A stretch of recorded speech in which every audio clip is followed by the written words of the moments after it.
আপোনালোক বাৰু কিমানে বিশ্বাস কৰে যে প্ৰকৃতিৰ প্ৰত্যেকটো জীৱৰে জীৱন যিটো সংগ্ৰাম বা জীৱন যাত্ৰা একেই?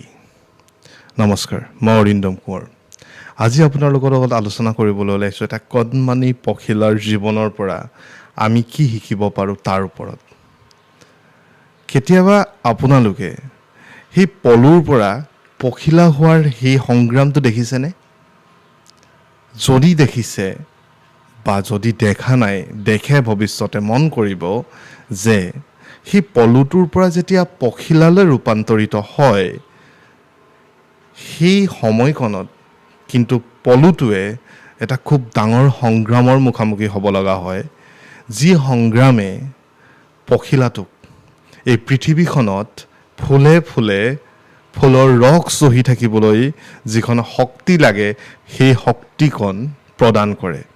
সেই সংগ্ৰামৰ মুখামুখি হ'ব পাৰিলেহে সেই পখিলাজনী সম্পূৰ্ণ এজনী সুস্থ সবল পখিলা হিচাপে প্ৰতিষ্ঠা এই পৃথিৱীখনত হ'ব পাৰে। কাৰণ যেতিয়া সেই পলুটো থাকে, পলুটোৰ ওপৰত এখন আৱৰণ থাকে, আৰু যেতিয়া পলুটোৱে সেই আৱৰণখন ভিতৰৰ পৰা ভাঙিব নোৱাৰে, তেতিয়ালৈকে কিন্তু পলুটোৱে পৃথিৱীখনত পখিলা হিচাপে ঘূৰি ফুৰিব নোৱাৰে। মানে সেই কথাটো অসম্ভৱ হৈ থাকে। আৰু আপুনি যদি সেইটো সময়ত গৈ পলুটো ধুনীয়াকৈ লৈ মেলি এনেকৈ এৰুৱাই দিলে, মানে আৱৰণখন, কি হ'ব পাৰে ভাবকচোন। আপুনি ভাবিব নেকি যে মই পলুটোক সহায় কৰিছোঁ আৰু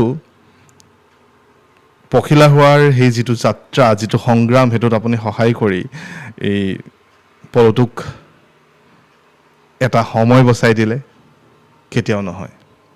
কাৰণ প্ৰকৃতিয়ে সেই পলুটোক সেই আৱৰণখন নিজৰ শক্তিৰে ভিতৰৰ পৰা নিজেই শক্তি দি ভাঙিবলৈ এটা ব্যৱস্থা কৰি থৈছে, যাতে সেই পখিলাজনীৰ পাখি দুখন ষ্ট্ৰং হয়, সবল হয়, শক্তিশালী হয়। ঠিক তেনেদৰে আমাৰ জীৱনতো আমি যেতিয়া জন্ম হওঁ, জন্মৰ পৰা মৃত্যুৰ যিটো যাত্ৰা, তাত প্ৰকৃতিয়ে বহুত বাধা বিঘিনি দিব পাৰে। বহুত এই আৱৰণখনৰ দৰে আমাৰ জীৱনতো কিছুমান বেৰাৰ সৃষ্টি কৰি দিব পাৰে, যিখন বেৰা ভাঙিবলৈ আমি নিজেই চেষ্টা কৰিব লাগে, আৰু নিজেই ভাঙিবলৈ সক্ষম হ'লেহে এই পৃথিৱীত আমি এজন সবল মানুহ হিচাপে প্ৰতিষ্ঠা হ'ব পাৰোঁ।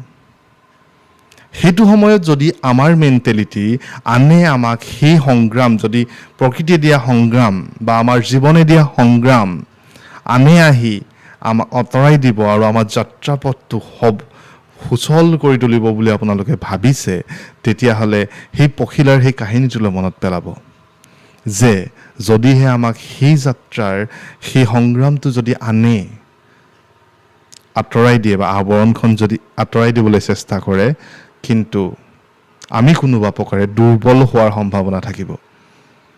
কাৰণ সংগ্ৰামে মানুহৰ জীৱনত শক্তিশালী হোৱাৰ এটা ৰাস্তা দেখায়।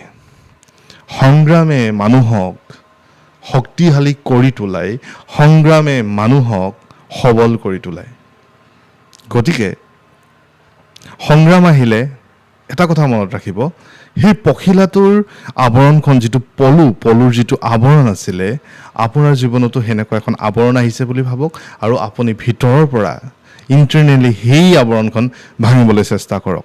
য'ত আপুনি এক্সটাৰ্নেল ফ'ৰ্চ কোনোবা আহি আপোনাক সেই সংগ্ৰামৰ সেই আৱৰণখন ভাঙি দিব বুলি আশা কোনো পধ্যে নাৰাখিব। আৰু সেইখন যেতিয়া ভাঙিবলৈ সক্ষম হ'ব, পখিলাই যেনেদৰে পাখি লৈ পৃথিৱী উৰে, আপুনিও আপোনাৰ জীৱনত, আপোনাৰ এই পৃথিৱীখনত উৰিবলৈ সক্ষম হ'ব। কথাটো এবাৰ ভাবি চাব। নমস্কাৰ।